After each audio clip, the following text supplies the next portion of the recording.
ایک مرتبہ کا ذکر ہے کہ پرافت محمد نبی کریم روزانہ اپنے گھر سے نماز کے لیے تشریف لے جاتے تھے۔ راستے میں ایک عورت کا گھر تھا جو اسلام کو پسند نہیں کرتی تھی۔ جب بھی نبی کریم اس گلی سے گزرتے تو وہ عورت چھت سے آپ پر کچرا پھینک دیتی تھی، لیکن نبی کریم کبھی غصہ نہیں کرتے تھے، نہ اپنے اسے برا کہا اور نہ ہی بدلہ لیا۔ آپ ہمیشہ صبر اور خاموشی کے ساتھ وہاں سے گزر جاتے تھے۔ یہ سلسلہ کئی دنوں تک چلتا رہا۔ ایک دن جب نبی کریم اس گلی سے گزرے تو کچرا نہیں گرا۔ آپ کو حیرت ہوئی کہ آج ایسا کیوں ہوا؟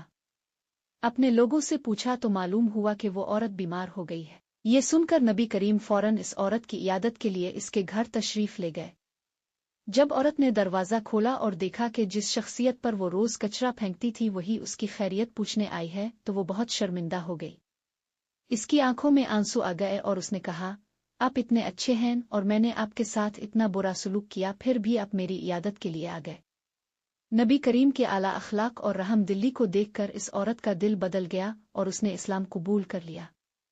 سبق: اس واقعے